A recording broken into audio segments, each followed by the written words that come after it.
It's something that I didn't even realize that I was dealing with. And I look back now, Matt, I grew up in a home where my father traveled more than I did when I was a reporter. Really? And he also was an alcoholic. So my mother pretty much was living the life of a single mom who had to work a lot of hours. Yeah. And I was always known as a hyper kid, a worrying kid, one of those types of things. And it wasn't until my adult life that all this started to come to the forefront. Yeah.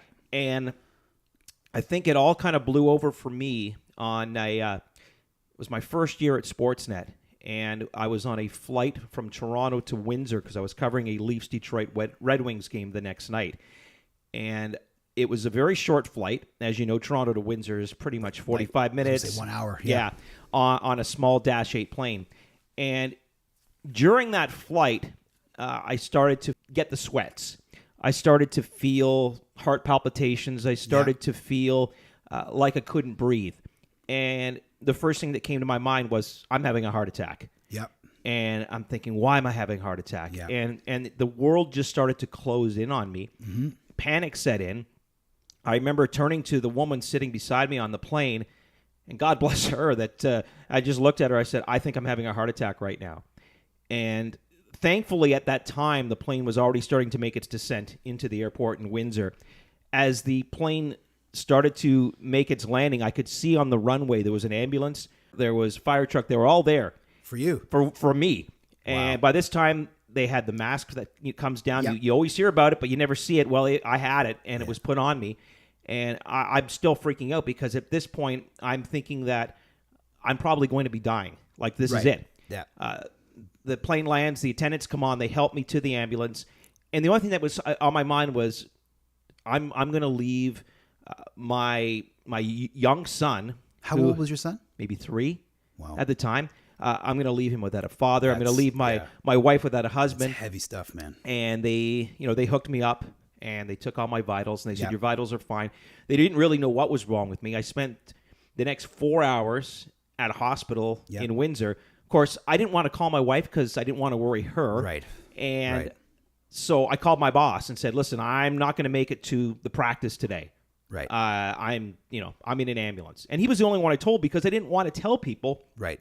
Because at the time, there was a lot of stigma. A lot of stigma attached to it, number one. And number two, I still didn't know what was wrong. Right. So they did all these tests. And at the time, the doctor said, he called it a panic attack. And he said that it's not uncommon for people that are known as overachievers, people who...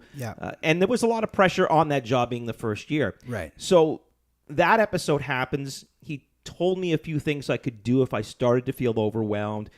Be it blowing in a paper bag, that type of thing. Controlled breathing. But there was no, you should go to the doctor, you should see, nothing like that. And so life went on.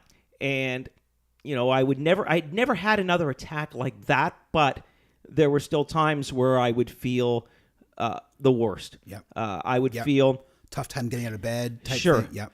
If I had a bump or a bruise, it's cancer. I'm going to die. Something, if I have a cold, it leads to something. Right. And I'd have these feelings of lightheadedness, of heavy-headedness. Oh, yeah. And a few years later, my mom took ill, and she was in the hospital for quite a long time, and she was in intensive care, and she wasn't doing very well. And at that time, for maybe 2-3 months, I was racing back and forth between my home and the hospital every day to see her, to take care of her. Yeah. And I was doing... Mentally, I was doing fine because my main focus was to make sure my mother was okay.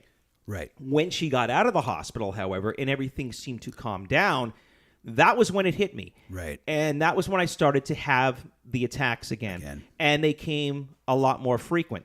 I was on assignment for Sportsnet to cover a CFL practice in Hamilton.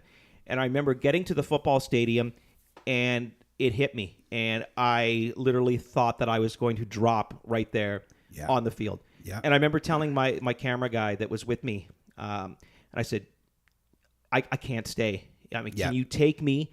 Can you take me to my doctor? And it just so happened that we met midway between where I lived and Hamilton, and my car was parked very close to where my doctor's office was. Right. So he drove me to my doctor. called the boss and said, listen, you're not going to get anything from this practice today. Yeah. Something's not right with me. I need to go see a doctor. Yep. And while they understood, they were kind of like, well, we don't know like what's wrong with you. It's coming out of left field. And I spoke to my doctor, paranoid. I was scared to death. Right. I thought this was it. She's going to tell me that I have some debilitating disease, that I would have 2 months to live, whatever the case. And when she told me what it was, instantly I started to feel better. There was like a load off. Yes. The anxiety kind of dissipated. Right. But at that point, it was pretty much a done deal that I was going to need medication to get through it. Yes. And I had been on that medication for a long time. I've tried to wean myself off of it. Yep. I went through a time where I didn't take it, and the anxiety started to come back again. Mm-hmm. So now, I continue to take it.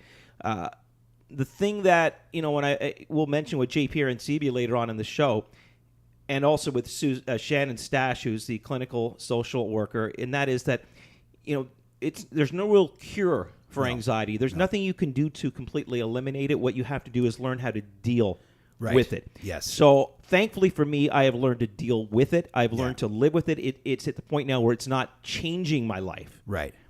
And it's kind of, a situation where I know it's there. I've accepted it's there. Yeah. And for anybody listening who is at that stage, that's one of the big things I find is just accepting that it's there.